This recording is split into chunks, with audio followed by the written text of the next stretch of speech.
Number 1, Gary Johnson, the first man to encounter these poor conditions when they get round to the bottom end of the circuit. That'll be tough, James. Yeah, completely dry up to Ballaugh and then really wet through the trees all the way to Ballaugh through a Glen Helen section. Yeah, you wouldn't want to be first on the road, Steve. Number 2, John McGuinness, multiple TT winner. He's already gone. Number 3, Keith Moore gets the tap on the shoulder for him to set off. And this should be some race, but awful, awful conditions for those guys around the bottom there. Number 4, Ian Hutchinson.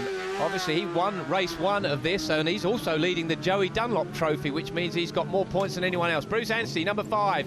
He is so desperate for a finish. This week has been a nightmare. Number 6, that's William Dunlop, the second of the 2 Dunlop brothers here in this race. He's moved up to number 6 because Cameron Donald is out through injury, so he's moved up on the grid as such, and will set off there in 6th position.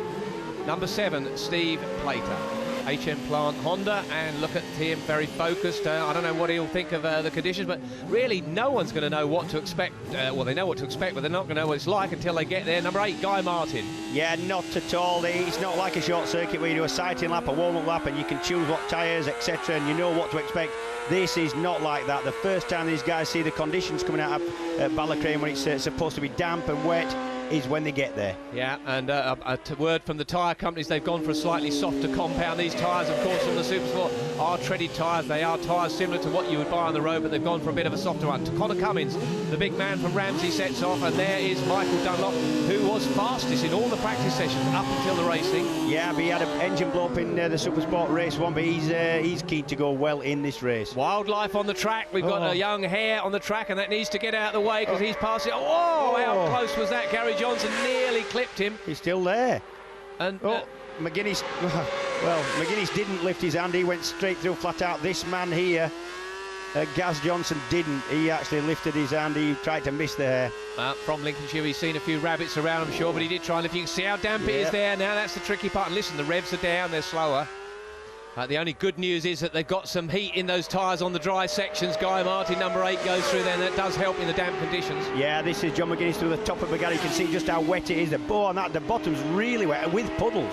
Yeah, he will not be enjoying that. He's now moved on down to Kirk Michael, and it will be dry in the places where the trees don't overhang. I suspect that will be the issues, where there's no wind on the track. I don't know, it looks a little bit wet at the side of the street to me, I've got to say, Steve. And also, you've got to remember the white lines are slippy. Any kind of manhole covers are all... Oh, wow. He's off the bike there. Yeah, that was a massive moment there. Lost the front and the back, I think, into Ren Cullen. That will knock John McGuinness's confidence. There's the flags out to say diminished grip levels out there, often used for oil, but today it's to show the guys that the track is damp in this section. Number 1 goes through, leading on the road, Gary Johnson. Yeah, he's come to the same section now, so we know it's wet. Ryan Farquhar, this is the bottom of Bagada, just some way back. He's showing strong early, is Ryan. Yeah, Ian Locker having another reasonably good run there. He's running in about 6th position as he goes through on the Black Horse machine. There is local man Conor Cummins right behind him. Michael Dunlop's made up a huge amount. He has. Yeah, he must be pushing on. This is Conor Cummins, local man, heading towards where he lives, actually. He's on the running towards Ramsey now.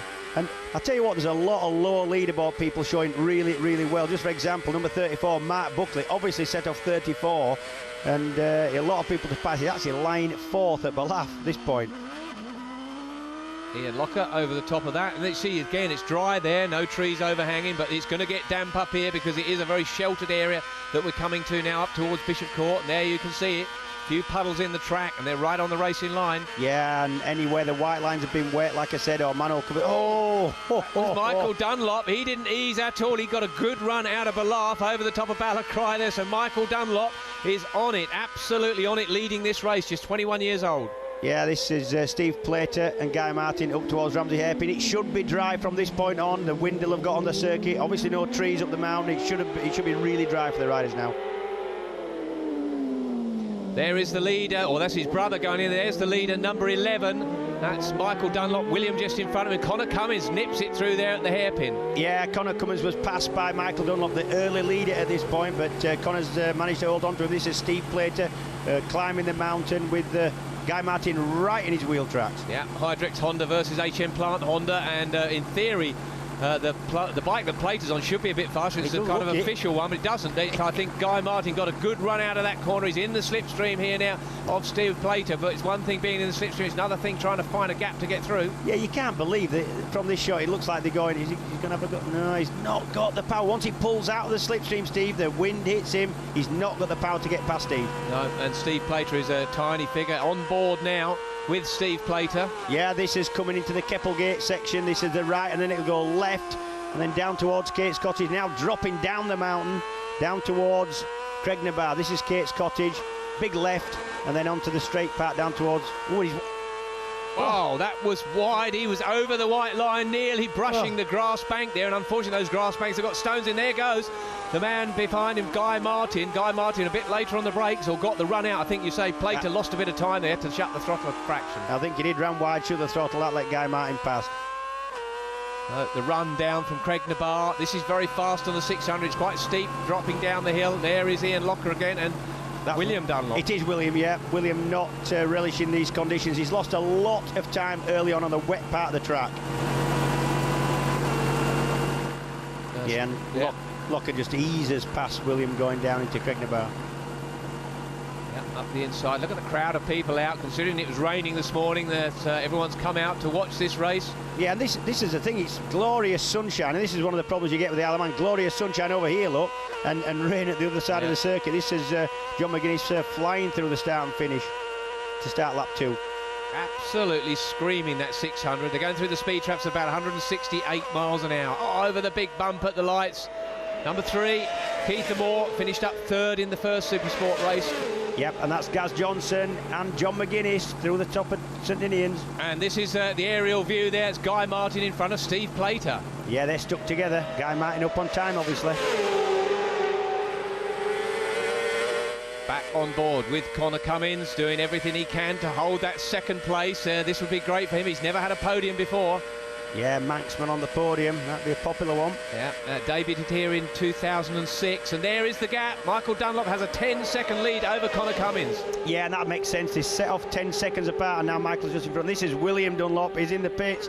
It doesn't look like he's going to continue. They're not trying to fix a bike. I don't actually think there's anything wrong with the bike, Steve. I just think he's had enough of those conditions. Yeah, chosen not to bother. Oh, that was a good close run by. Here we have it at the end of lap 1. Michael Dunlop from Conor Cummins, Guy Martin, Bruce Anstey, Ryan Farquhar and Ian Locker holds 6.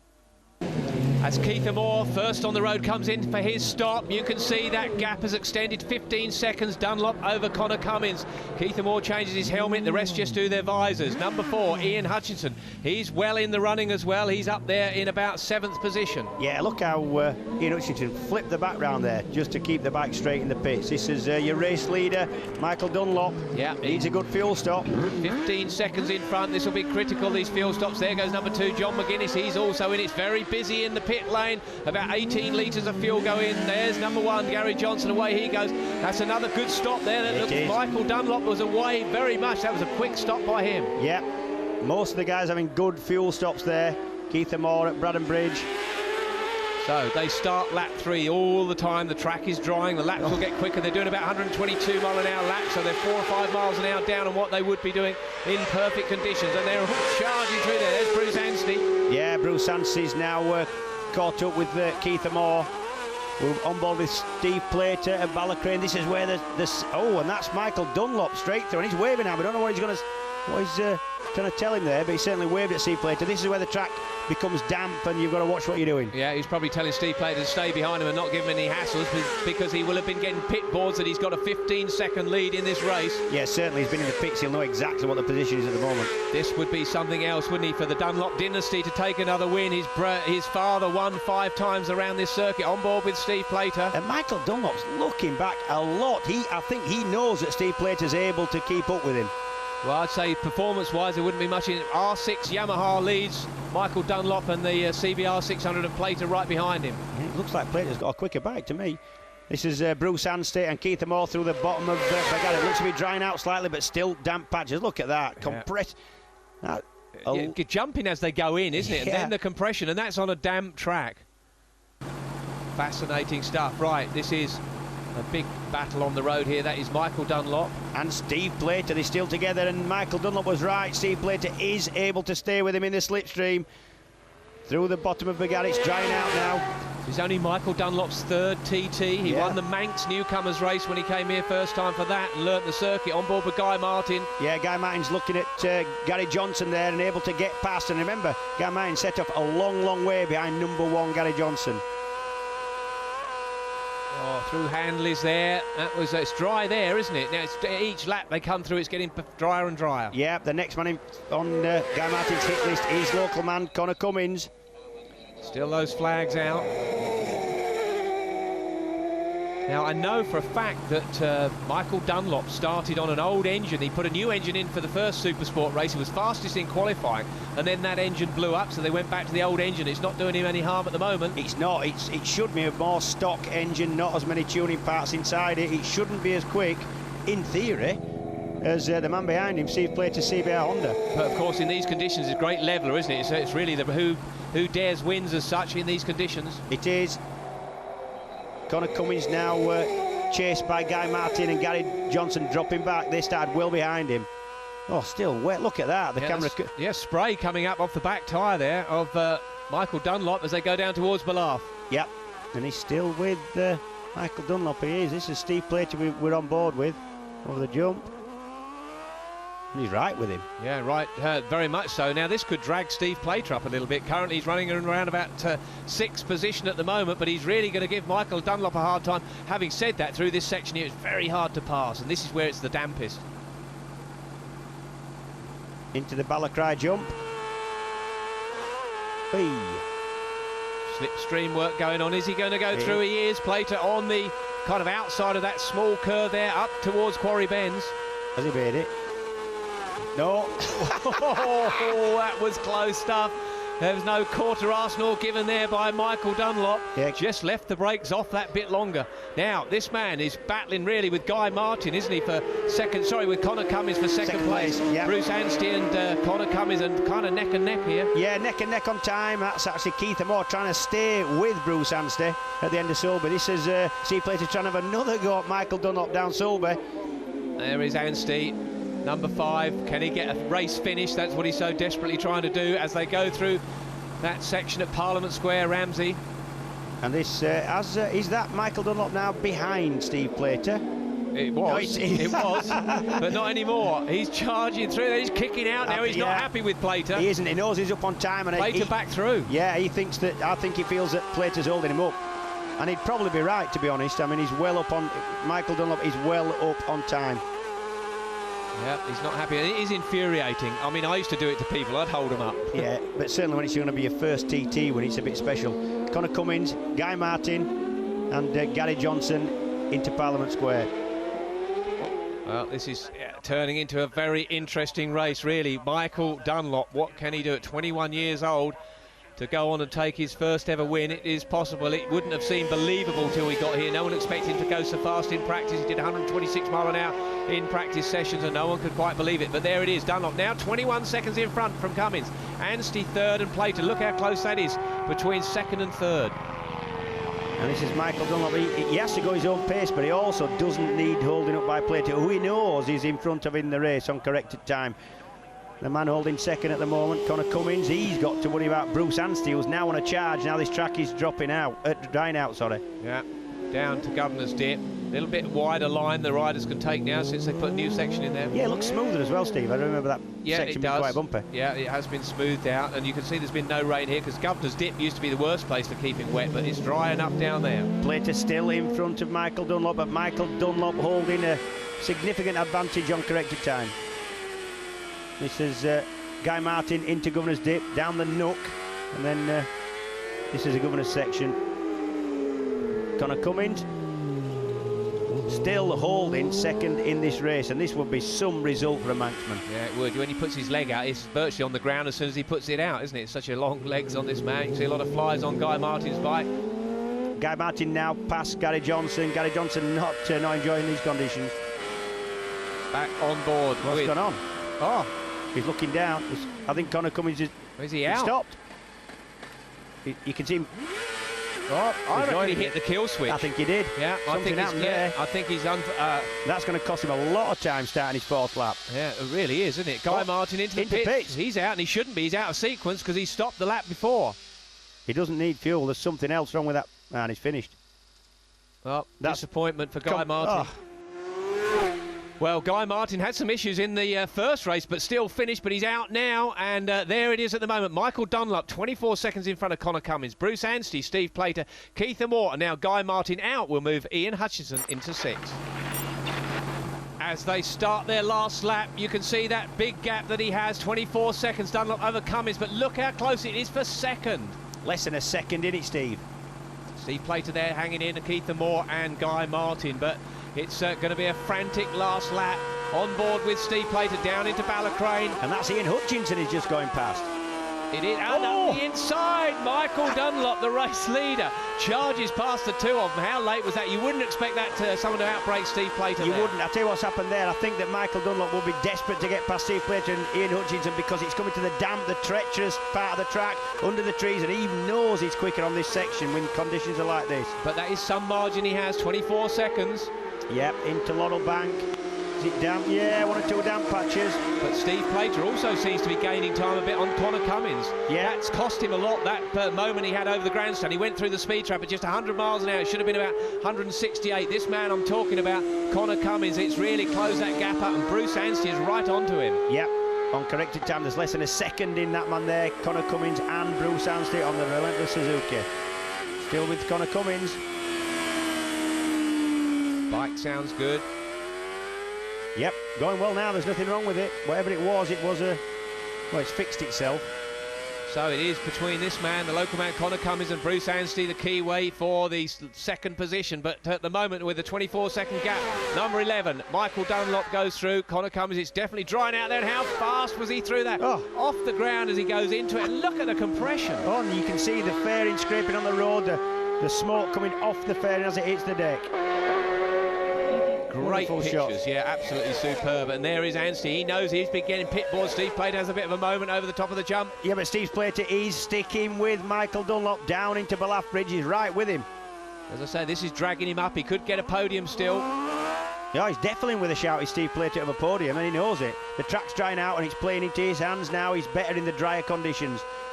And there's no doubt the Honda seems to have the speed. Look how close he is there, right in the slipstream. And this is a flat-out section, Steve, as well. You know it's coming up to the Ballaugh jump. He's got to let him go there because he can't go round that corner and use all the road. Michael Dunlop used all the road there, over to the right. I think he'll have another go now. Down towards Quarry Bends. This again, he's flat out, 160 miles an hour plus. Late on the brakes, Michael. Yeah, this is wonderful stuff. The throttle doesn't get closed into there on the Supersport bike, just rolled. They never actually close it, just roll it and then back on. It would if I was on it. Onto Solby Straight, the longest of the straights, really, often the fastest part of the course, but on these 600, Plater surely is going to use the speed of the Honda now. And the slipstream, to good effect. He's got to be through. There's a kink coming up in a minute. Let's have a look what goes on. Look at this, and Hutch is watching what's going on there. Yeah. And Michael Dunlop moves in turn into the slipstream of Steve Plater. Hutchinson keeping a watching brief. This is Anstey. He's now free of Keith Moore. You could just see how bumpy it is. Ian Hutchinson doing everything he can. The guys are going to be getting tired now, I'm sure. The last lap we're on. I know they're fit, but really it takes it out of you, James. It does, and Keith Moore here is out. He's had a problem, a mechanical problem. He's in Ramsey. Now that'll move Ian Hutchinson up to 5th then. Yep. Now Bruce Anstey on the mat. And what I can tell you is number 34, Mark Buckley, the Scotsman, and the lad from Lancashire, number 24, Cal Rennie, holding 8th and 9th in this race. They're punching well above the weight. Yeah, those conditions have helped them out, evened out the playing field, as they say. But Bruce Anstey, the Kiwi, who has not finished a race this week, looking like he's going to get himself on the podium. Yeah, and he's pushing hard, and Conor Cummins needs to watch out, because if he doesn't push hard, that man will get second. Look at those shots. The valley down there is absolutely glorious. Not if you're going to go too wide there, but it's great views here from the helicopter shot on the mountain. And that's Steve Plater. Now it's Michael Dunlop's turn to chase. Yeah, at the mountain box. And Michael Dunlop will not want to make any mistakes. He knows he's got 24 seconds lead. He'll have had a board, I suspect, coming up the gooseneck, and that's enough for him to ease back and not get embroiled in a fight with this man, Steve Plater. Yeah, it'll be a very emotional moment for lots of people to see Michael Dunlop stood on that #1 spot. Yeah. that man there, Steve Plater, will know that he has chance of a rostrum if he pushes on over the mountain, and now it's dry and he'll be able to do that.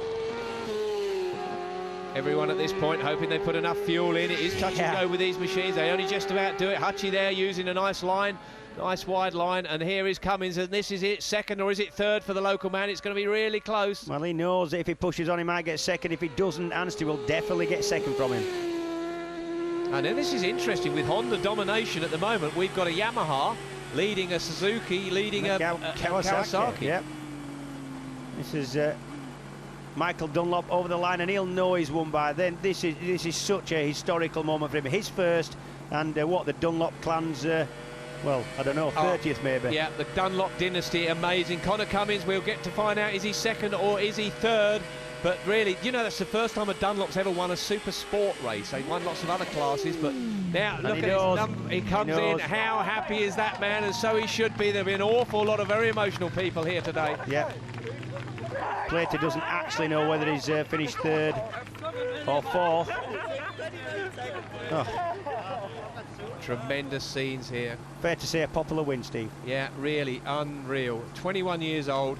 Arguably the youngest man to have won, but here is confirmation of the results. Michael Dunlop wins by 31 seconds from Bruce Anstey. Conor Cummins gets third in the end. Steve Plater fourth, Ian Hutchison and Ian Locker in sixth.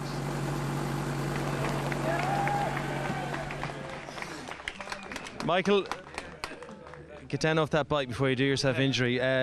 Congratulations, an emotional win for you. Brilliant moment. Fantastic, it's awesome. It is. It's just we've had so much disappointment all week. The week's been so bad, you know. We've just battled through thick and thin. Gary pulled out all the stops, everything he could. Gary pulled them out, and I can't say more to the boys. You know, they're just private lads. Gary owns his own business. Martin does his own thing. Jared, all Joe Mad, all the lads, everybody just owns their own business, and they just say, look, here's a few pound, let's go racing. And bike never missed a beat, never missed a beat.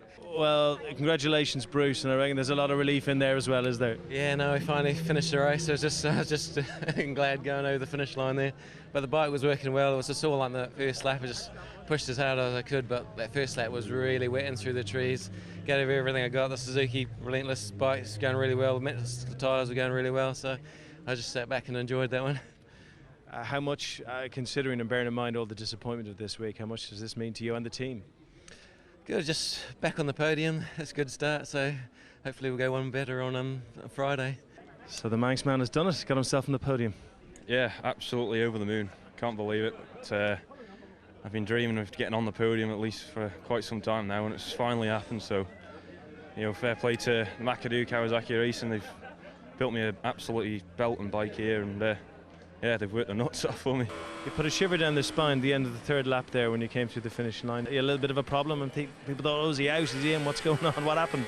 Yeah, I don't quite know what that is. I'll have to have a look at that when I get back to the awning later on. But she chimed back in, and she ran absolutely perfect after that.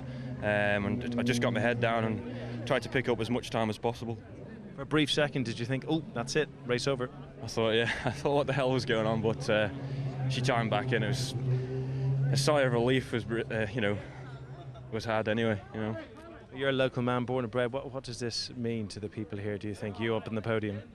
Hopefully, I'll put the Ironman on the map a bit as well. And I know it's a local event, but you know, it's for me. I've grew up around the TT. I mean, my dad raced, and I got up every morning to watch the early morning practices, and boys are happy.